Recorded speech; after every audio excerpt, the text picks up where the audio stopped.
இன்றே டவுன்லோட் செய்து உங்கள் ஃபேவரட் ஷோக்களை என்ஜாய் பண்ணுங்க. ஏடி ஏன் எங்க நிம்மதியை கெடுக்கிறதுக்கே வந்து பிறந்துட்டியா?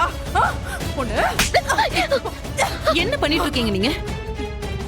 அப்படி என்னடி உனக்கு அவசரம்?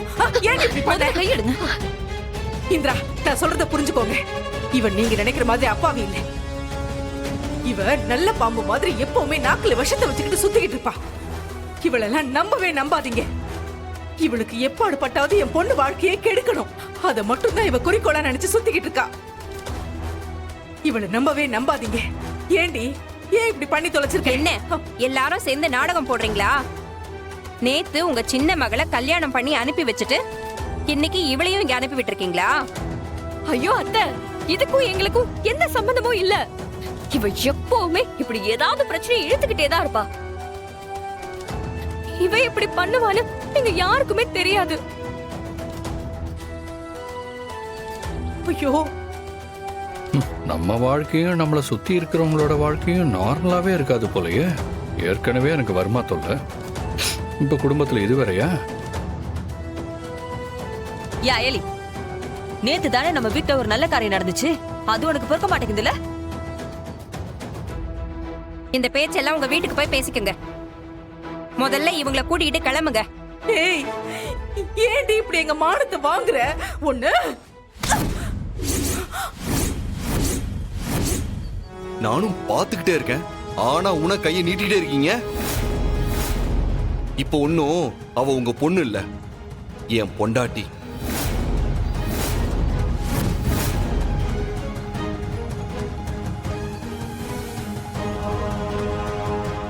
இன்னொரு தடவை அவ மேல உங்க கை பட்டுச்சு, அவளோட சித்தினும் பார்க்க மாட்டேன், யாருன்னு பார்க்க மாட்டேன்.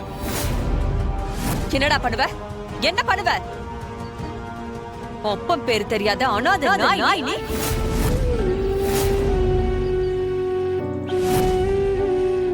நீ எல்லாம் எங்களுக்கு சரிக்கு சமமா நின்னு பேசிட்டு இருக்கியா? இதுக்குதான் நல்லவ வேஷம் போட்டுக்கிட்டு வந்து எங்க வீட்டுல வந்து பழகுனியா? நீ கட்டிட்டா அதுக்கு பேர் தாலின்னு ஆயிடுமா? முதல்ல அதை கழுத்து எப்படி வீசுறேன்னு மட்டும் பாரு. சித்தி,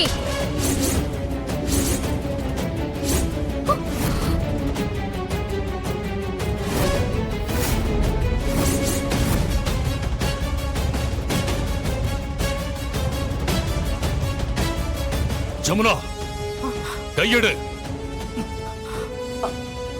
உன்கிட்டதான் சொல்றேன், கையெடு.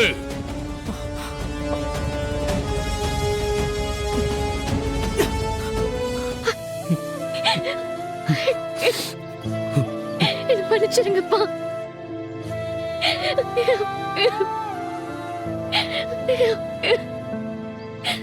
என்ன மன்னிச்சிரு பத்து.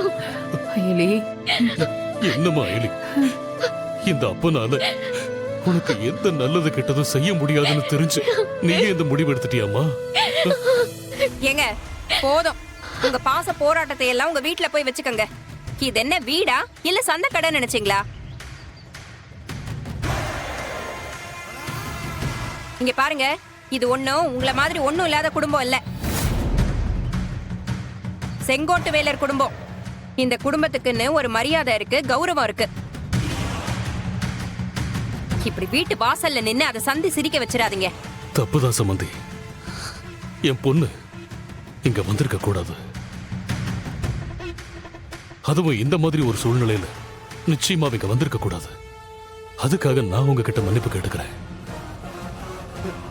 இனி ஒரு நிமிஷம் கூட அவ இங்க இருக்க மாட்டா.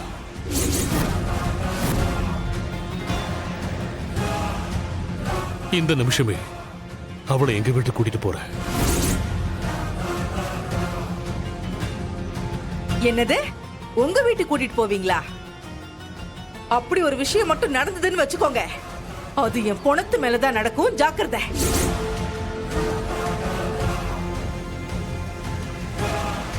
எங்களால யாரும் கஷ்டப்பட வேண்டாம். நானும் சிவாவும் கல்யாணம் பண்ணிக்கிட்டது உங்களை நம்பி இல்ல, இந்திராணி மேடம் நம்பிதான் கல்யாணம் பண்ணிக்கிட்டோம். ஏமா, என்ன வந்ததுல இருந்து அதையே சொல்லிட்டு இருக்கீங்க? உன் தங்கச்சி தான் எங்க வீட்டுக்கு மருமக.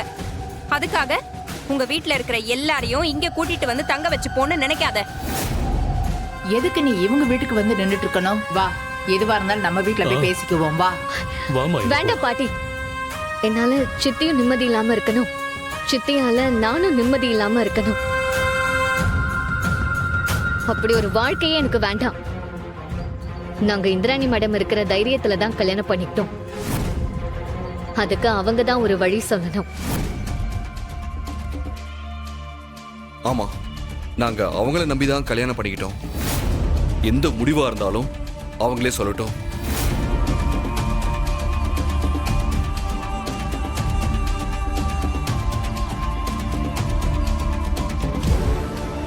ஏன்பா நீ பேசுறது உனக்கே நல்லா இருக்கா? உன் மேல ஏதோ ஒரு பாசத்துல தம்பி தம்பின்னு கூப்பிட்டா நீ உண்மையாவே அவளை அக்கான்னு நினைச்சு இப்படி பண்றது உனக்கே சரின்னு படுதா? அவனை விடு காளியப்பா. அவன் யாரு என்னன்னு நமக்கு தெரியாது. ஆனா இந்த அயலி யாரு? அவ இப்படி பண்றதுனால அவ தங்கச்சி வாழ்க்கைக்கு ஏதாவது பிரச்சனை வந்தா என்ன பண்றதுன்னு கொஞ்சமாவது யோசிச்சிருக்காளா?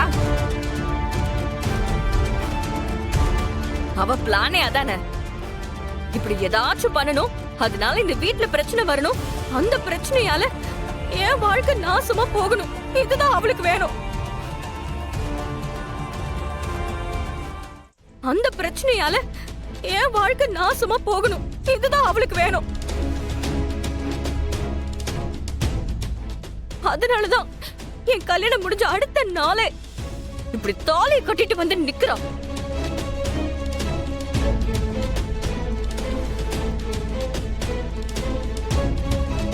இந்திரா, நீ எதுக்கு இப்படி அமைதியா இருக்கேன்னு எனக்கு புரியல. அவங்க திரும்ப திரும்ப உன் பேரை தான் சொல்லிக்கிட்டு இருக்காங்க. அவங்க கிட்ட பேசி அனுப்பி வைக்கிற வழியை பாரு.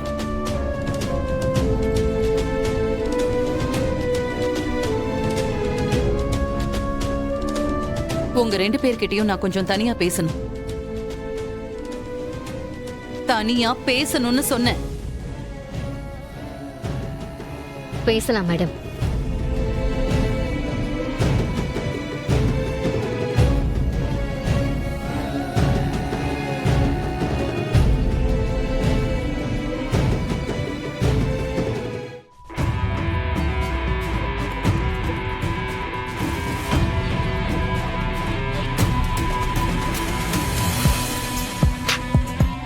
என்ன பிளான்?